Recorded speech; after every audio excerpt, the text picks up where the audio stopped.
আসসালামু আলাইকুম। আজ ১৩ই মার্চ ২০২৫ বৃহস্পতিবার। শুরু করছি চেঞ্জ টিভি প্রতিদিনের গল্প অনুষ্ঠান।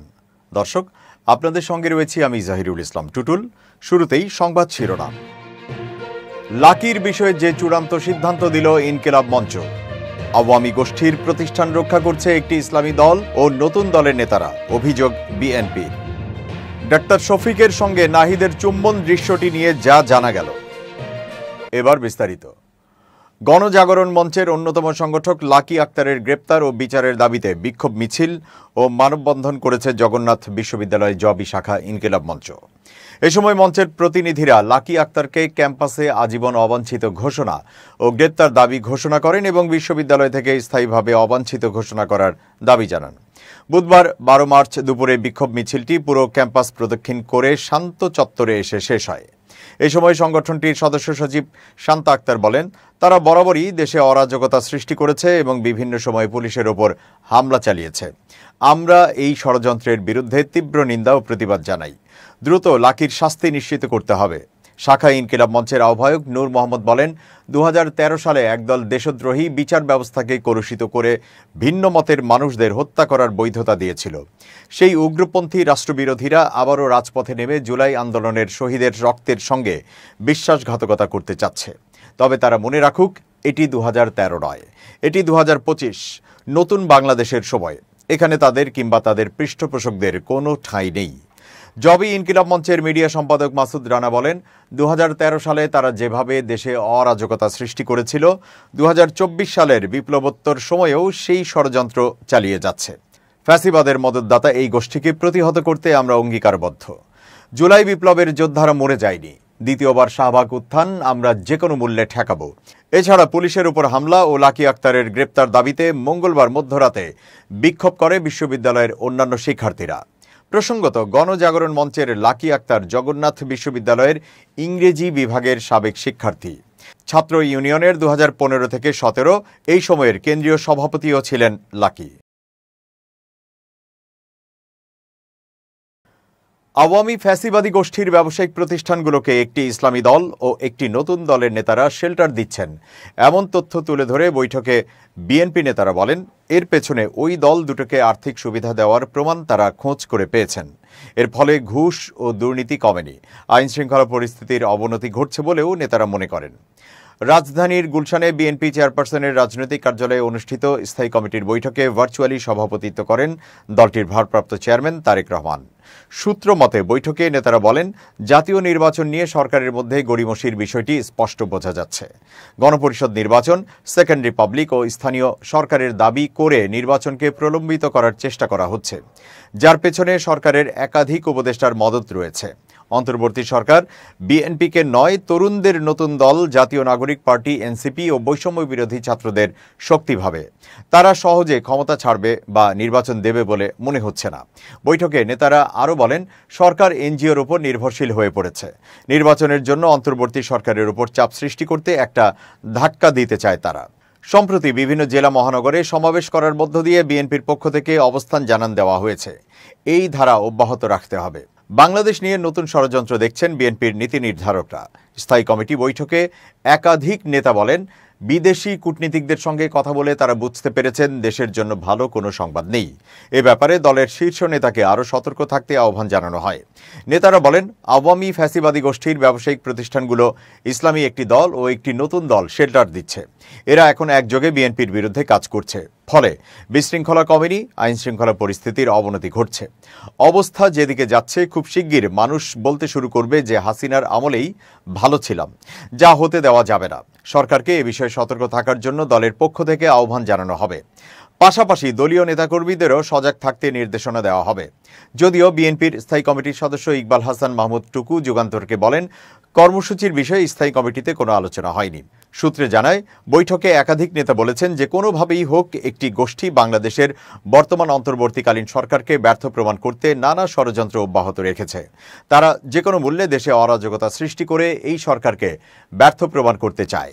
কিন্তু সরকারের মধ্যেও এই গোষ্ঠীর লোকজন রয়েছে, যে কারণে সরকার প্রধান বুঝতে পারছেন না। নেতারা ধারণা করছেন আওয়ামী ফ্যাসিবাদী গোষ্ঠীর কিছু ব্যবসায়িক প্রতিষ্ঠান এই ষড়যন্ত্রে রয়েছে। যাদের শেল্টার দিচ্ছে দুটি দল। তারপরও সরকারের ওপর বিএনপির অকুণ্ঠ সমর্থন অব্যাহত থাকবে। যে কোনো প্রয়োজনে বিএনপি সরকারের পাশে থাকবে। অন্তর্বর্তীকালীন সরকারের উচিত হবে দ্রুত সুনির্দিষ্ট নির্বাচনী রোডম্যাপ ঘোষণা করা এবং দ্রুত জাতীয় নির্বাচন দিয়ে জনগণের সরকার প্রতিষ্ঠা করে দেশে স্বাভাবিক অবস্থা ফিরিয়ে আনা।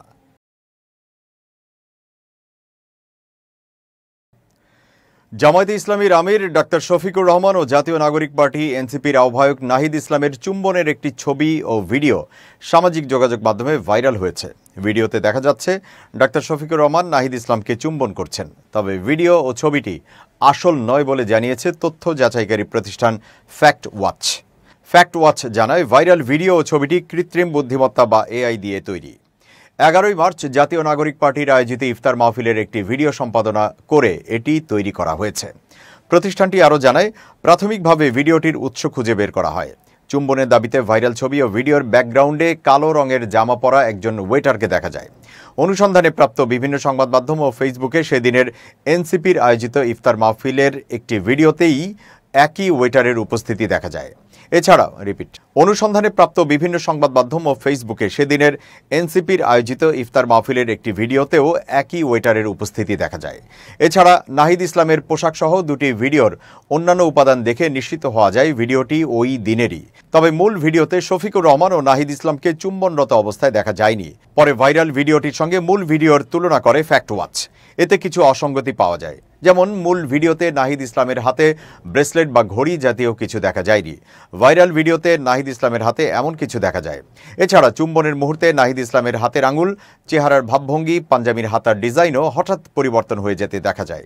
এসব অসঙ্গতির কারণে fact watch deep fake video যাচাইয়ের টুল ডিপ ফেক ও মিটার দিয়ে ভিডিওটি যাচাই করে। টুলটি বিভিন্ন মডেলের সাহায্যে ভিডিওটি বিশ্লেষণ করে জানায় এটি কৃত্রিম বুদ্ধিমত্তা দিয়ে তৈরি।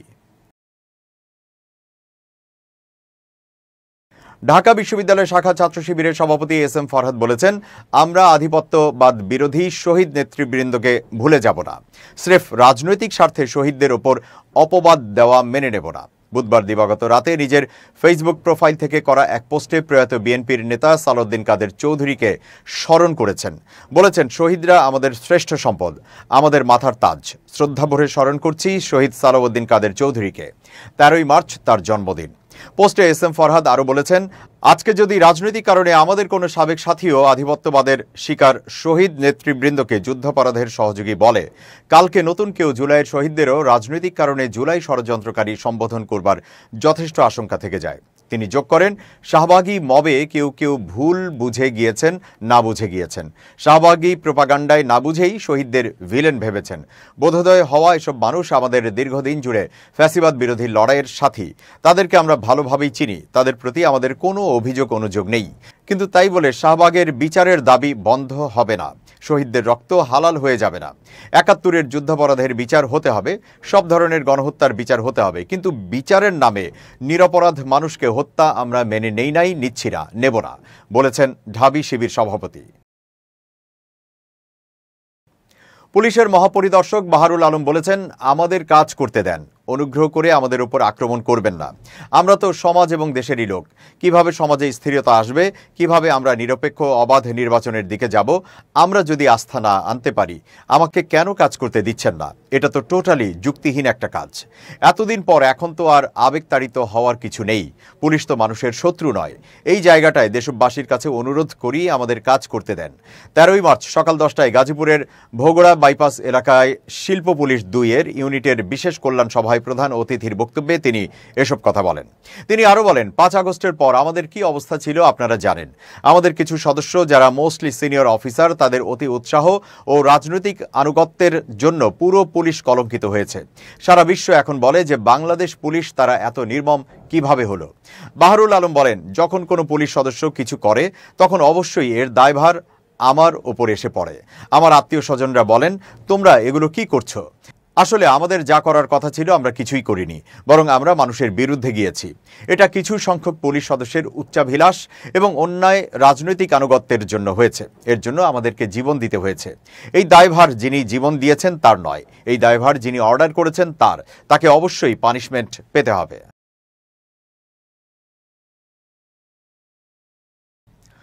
মাগুরায় ধর্ষণের শিকার শিশুটির মৃত্যুতে শোক জানিয়েছেন অন্তর্বর্তী সরকারের প্রধান উপদেষ্টা অধ্যাপক ডক্টর মোহাম্মদ ইউনূস।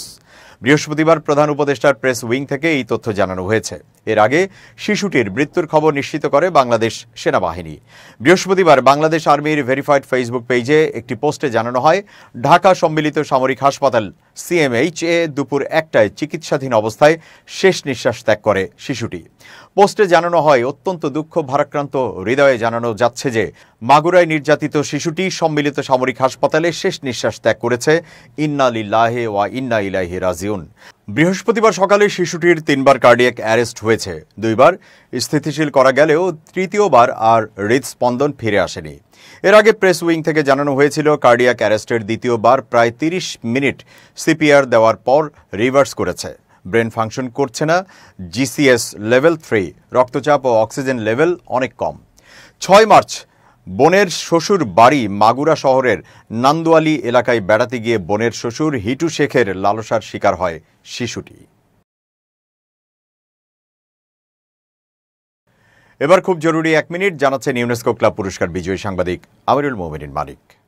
খুব জরুরি 1 মিনিটে প্রত্যেককে আমন্ত্রণ। প্রিয় বন্ধুরা, অন্যের উত্থান বা অন্যের সুখবর শুনে কখনোই মন খারাপ করবেন না, কারণ অন্যের সুখবর, অন্যের উত্থান, অন্যের বিজয় থেকে আপনি এমন উপাদান খুঁজে বের করুন যেটা আপনার হৃদয়কে আলোকিত করে ফেলবে, যেটা আপনাকে অনুপ্রেরণায় এগিয়ে দেবে।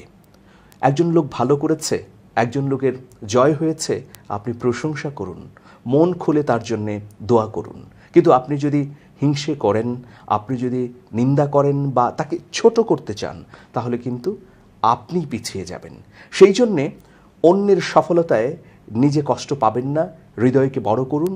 অন্যের সফলতায় উদ্বুদ্ধ হয়ে নিজেই সফলতা আনবার চেষ্টা করুন। ভালো থাকুন, শুভেচ্ছা নিরন্তর। দর্শক, এবার দেশের বাইরের খবর। ইরান পরমাণু অস্ত্র তৈরি করতে চাইলে যুক্তরাষ্ট্র তা ঠেকিয়ে রাখতে পারত না বলে মন্তব্য করেছেন দেশটির সর্বোচ্চ নেতা আয়াতুল্লাহ আলী খামেনি। একই সঙ্গে যুক্তরাষ্ট্রের সঙ্গে ইরানের পরমাণু বিষয়ক আলোচনার ধারণাও নাকচ করে দিয়েছেন তিনি বলেছেন, আমেরিকার সাথে পারমাণবিক আলোচনা করলেও ইরানের ওপর থেকে কোনো নিষেধাজ্ঞা প্রত্যাহার হবে না। 13 মার্চ এক প্রতিবেদনে এই তথ্য জানিয়েছে সংবাদ মাধ্যম আল জাজিরা। সংবাদ মাধ্যমটি বলছে, যুক্তরাষ্ট্রের প্রেসিডেন্ট ডোনাল্ড ট্রাম্পের কাছ থেকে পরমাণু চুক্তির বিষয়ে আলোচনার আহ্বান সম্বলিত চিঠি পাওয়ার পর বুধবার ইরানের সর্বোচ্চ নেতা আয়াতুল্লাহ আলী খামেনি তা প্রত্যাখ্যান করেছেন। এর আগে গত সপ্তাহে ট্রাম্প জানান, পরমাণু বিষয়ক আলোচনার প্রস্তাব দিয়ে খামেনিকে তিনি একটি চিঠি পাঠিয়েছেন। তবে সে সময় তিনি বলেন, ইরানকে নিয়ন্ত্রণ করার 2টি উপায় রয়েছে, সামরিকভাবে কিংবা চুক্তি করে, যাতে তেহরানকে পরমাণু অস্ত্র তৈরি থেকে বিরত রাখা যায়। ট্রাম্প প্রশাসনের সেই চিঠিটি সংযুক্ত আরব আমিরাতের কূটনৈতিক উপদেষ্টা আনোয়ার গারগাশ বুধবার ইরানের পররাষ্ট্রমন্ত্রী আব্বাস আরকোচির কাছে হস্তান্তর করেন। রাষ্ট্রীয় গণমাধ্যম জানিয়েছে, আরকোচি ও গারগাশের মধ্যে যখন বৈঠক চলছিল, খামেনি তখন বিশ্ববিদ্যালয়ের শিক্ষার্থীদের একটি দলের উদ্দেশ্যে ভাষণ দিচ্ছিলেন। তিনি বলেন, আলোচনার জন্য ট্রাম্পের দেওয়া প্রস্তাব এক ধরনের প্রতারণা, যার লক্ষ্য হচ্ছে বৈশ্বিক জনমতকে বিভ্রান্ত করা। আয়াতুল্লাহ আলী খামেনিকে উদ্ধৃত করে রাষ্ট্রীয় গণমাধ্যম জানায়, আমরা যখন জানি যে তারা এই আলোচনার কোনো মর্যাদা দেবে না, তাহলে আলোচনার অর্থ কী? সুতরাং আলোচনার এই আমন্ত্রণের লক্ষ্য হচ্ছে জনমতকে প্রতারিত করা। খামেনি আরও বলেন, ট্রাম্প প্রশাসনের সঙ্গে আলোচনায় নিষেধাজ্ঞা আরও কঠোর হবে এবং ইরানের ওপর চাপ বৃদ্ধি পাবে। তিনি বলেন, ট্রাম্প প্রশাসনের দাবি দেওয়া অত্যাধিক। এর আগে 2016 সালে প্রথম মেয়াদে মার্কিন প্রেসিডেন্ট হিসেবে দায়িত্ব নিয়েছিলেন ডোনাল্ড ট্রাম্প। এরপর তিনি 6 বিশ্বশক্তির সাথে তেহরানের 2015 সালে স্বাক্ষরিত পারমাণবিক চুক্তি থেকে যুক্তরাষ্ট্রকে প্রত্যাহার করে নেন এবং দেশটির অর্থনীতিকে পঙ্গু করে দেওয়া নিষেধাজ্ঞাগুলো পুনরায় কার্যকর করেন। এরপর 2019 সাল থেকে ইরান তার পারমাণবিক কাজ আরও ত্বরান্বিত করে। মূলত পরমাণু চুক্তি থেকে যুক্তরাষ্ট্রকে প্রত্যাহার এবং তেহরানের উপর আবারও কঠোর নিষেধাজ্ঞা জারি করার প্রতিক্রিয়ায় ইরান চুক্তিতে থাকা পারমাণবিক নিষেধাজ্ঞাগুলো লঙ্ঘন করে। তবে পরমাণু অস্ত্র তৈরির বিষয়টি ইরান বারবার অস্বীকার করে এসেছে। খামেনি বলেন, আমরা যদি পরমাণু অস্ত্র তৈরি করতে চাইতাম, যুক্তরাষ্ট্র তা ঠেকিয়ে রাখতে পারত না। আমরা নিজেরাই সেটা চাই না।